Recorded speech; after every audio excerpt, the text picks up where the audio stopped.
Hi team, welcome to part 2 of our lecture series on segmentation. Having looked at what segmentation is and the role it plays and the purpose it serves in marketing, we now turn our attention to how you actually do it. So how do you segment a market? Now, there are a number of different criteria that we can use, or methods that can be used in order to segment a market.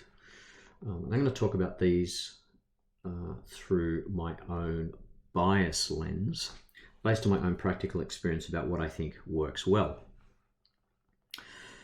I'll open by saying that some brands do segment markets demographically.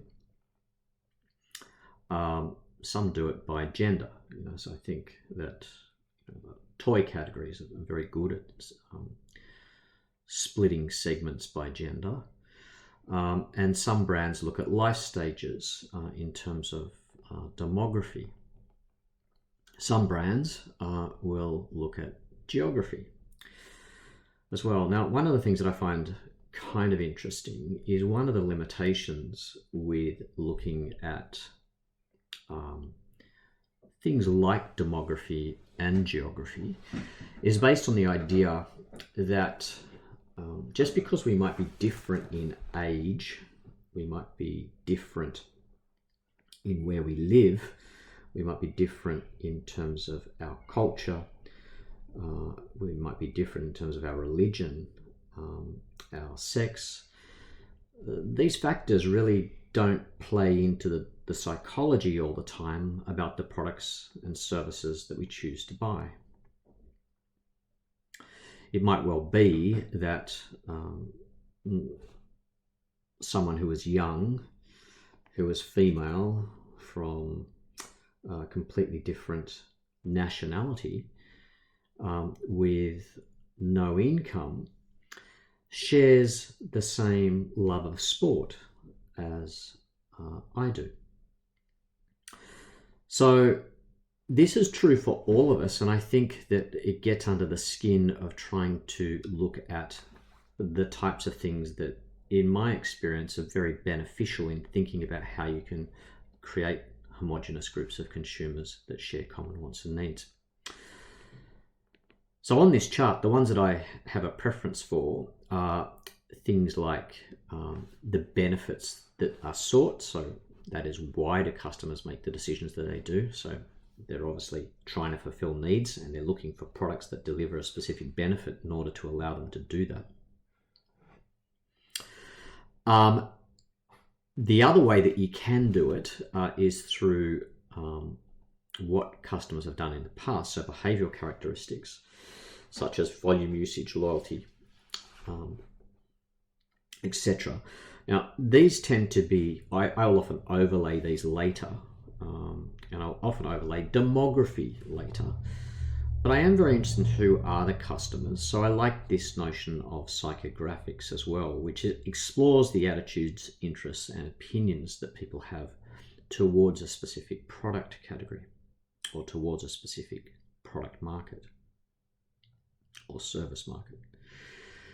So 3 ways that we can think about segmentation. Why do customers make the decisions they do, where we look at the needs that they're looking to fulfill and the benefits that products are able to deliver, or the benefits that they might seek in order to fulfill those needs.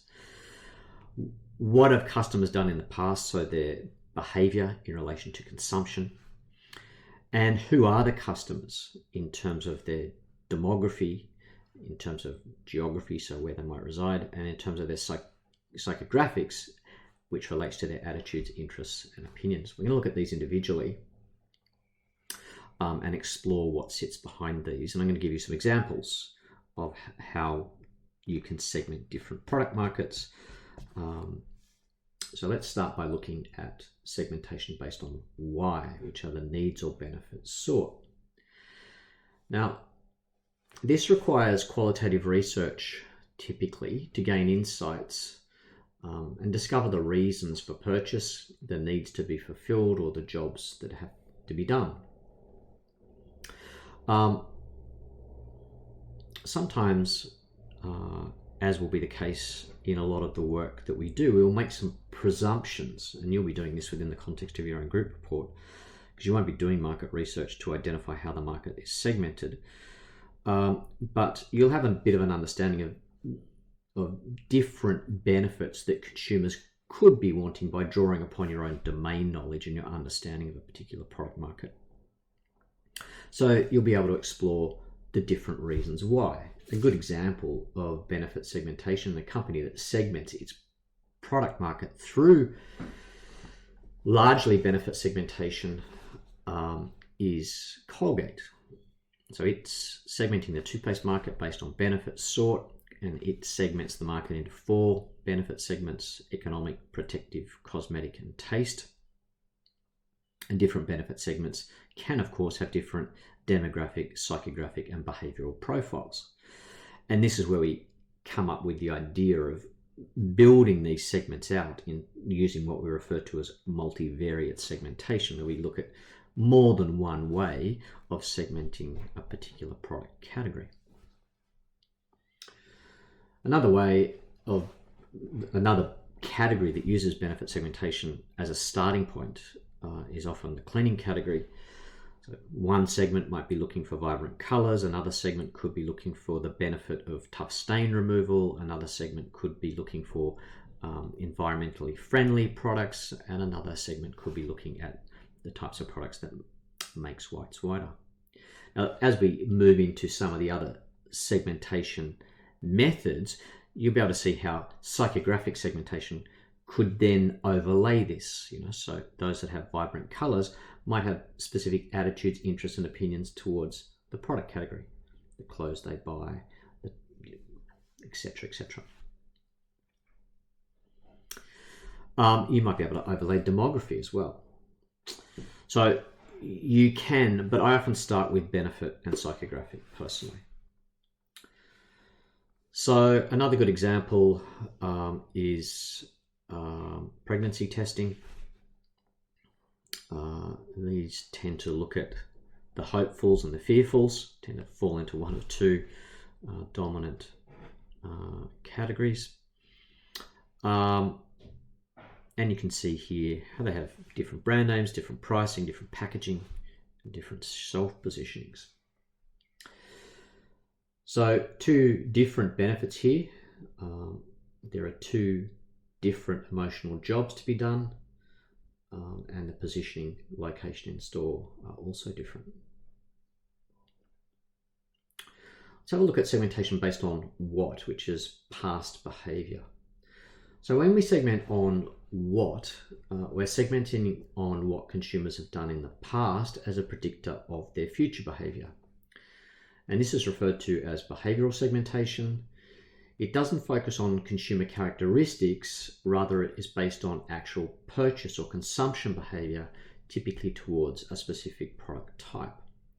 And these behavioral variables include things like frequency of purchase, volume usage, their usage status, whether they are existing users, non-users, or lapsed users, their usage occasion, and also their loyalty status. In a lot of instances, this is a model referring to recency, frequency, and monetary.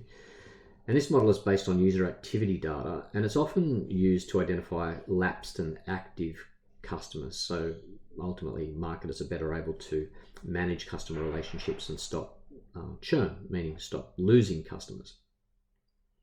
And as you can see from the table on the right, customers should be segmented into a premium segment based on high frequency of purchase and high spending, or basically silver, high frequency but low spending, or low frequency and high spending, etc. And this RFM model, or recency, frequency, monetary model, provides insights into the value your customers contribute to your business, which is calculated on their frequency of purchase and their willingness to spend. So this is just one way that you can use behavioral segmentation as a way to think about how you might target specific segments and how you might deploy different strategies in order to create growth from those segments. These models are often deployed by telcos, for example. They heavily use segmentation based on behavior.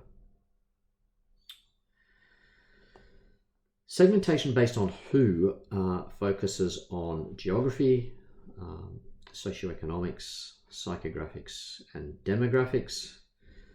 You can see here on geography, McDonald's around the world has different product offerings in different product markets based on the individual tastes of those that reside in different geographic locations. And on the right hand side, you can see how Amex has different credit cards targeting different socioeconomic backgrounds relating to income and occupation of potential customers as well. But the one that I really like is psychographic segmentation. And the reason for this is I think if you start with benefit and can overlay some benefits, and then you start to think about the attitudes, interests, and opinions, it starts to give you a rich understanding of who you might be targeting. So I normally start by thinking about, what benefits are they seeking? I'll then put a name to the segment. You can forget the numbers here. Technically speaking, we do a cluster analysis in practice, which is a form of market research to identify the size of the segments based on their segments being representational of the population. But what you would do is you would start to think about the benefits as a starting point. Then you would think about naming the segment, and then you'd start to delve into overlaying what kind of attitudes, interests, and opinions do consumers have towards the category. And in this instance, I've looked at the international travel market, and I suggest that some might be romantics. This group travel to fulfill their need to explore love, rekindle love, or are honeymooners. So I kick off here with the benefit they're seeking. And then I go into some of their psychographic data. So they tend to indulge in shared activities on holidays, such as romantic dinners, late breakfasts, and massages. They pursue destinations associated with romance. Couples indulge in fine food, wine, and pampering. They get travel ideas from TV programs like Getaway. They stay in luxury hotels, boutique lodges, or resort accommodation, which they book through travel agents. So you can see here, I've started to build a picture of who these people are. Now, if you are Italy or France as a tourist commission, you might be targeting the romantics around the world and making sure that your messaging is connecting them to the benefits that reside in the strengths of the destination that you have. If you're in New Zealand, you might be after the adventure seekers. These people are motivated to take holidays based on the need for adrenaline activities. They seek to challenge themselves and like to push personal boundaries. They enjoy thrill-seeking activities like whitewater rafting, heli-skiing, and bungee jumping. At night, they hit the town in search of a few beers and romance. They share their pics as a badge of honor through their online social network. They stay in backpacker or budget hotel accommodation, which they book online. Cultural explorers is another group that I came up with. I probably would like to see myself sitting within this category. I guess if you are places like, could be Italy again, but it could equally be places like Turkey, then these holiday makers want to fulfill their need for cultural enrichment. These people see themselves as having a life, having a little bit more to them, culturally that is. They are well educated and employed in white collar occupations. They actively seek holiday destinations that enrich their understanding of the world. Their love of history makes ruins, museums, and art galleries key holiday attractions. They may listen to an opera or watch a play. They're influenced by travel blogs. Their preferred accommodation is an Airbnb or bed and breakfast where they can better immerse themselves in the local lifestyle. Now I could go on and create probably another couple of segments. that are targeting different groups of consumers. Okay. I've also, for the purposes of this lecture, I won't go through these, but I've given you some other examples of how you might segment the female apparel market. You can read these off the lecture slides in your own time. This here is adapted from a Harvard case study. And the next one is actually a segmentation of the laptop market. Now, as I've mentioned, I like to start with benefit segmentation, go into psychographic segmentation, then you can overlay, if you want to, behavioral segmentation, and perhaps if it fits, demography, okay? But you don't have to. If you take that route, you're really applying what's referred to as multivariate segmentation. As I said, some brands, like toy categories, will often just segment based on gender. Others will segment largely around behavior. Okay, so they might actively try and target lapsed users, or they might actively try and upsell existing users. So how you segment is entirely up to you. There is no right or wrong. From my experience, I like benefit psychographic segmentation because it provides a rich understanding of who these people are, and it makes it clear for me as a marketer precisely what my customer value proposition needs to be in order to create value to this particular audience. That's why I like it. And it becomes clear for me to identify what my positioning is, what's my core promise that I'm making to this particular group. The customer value proposition reinforces that broader core promise by nature of the way we deploy the marketing mix.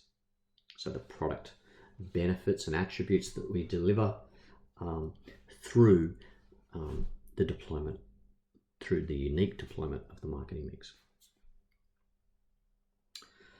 So that is the idea of the different methods that can be used to segment a market.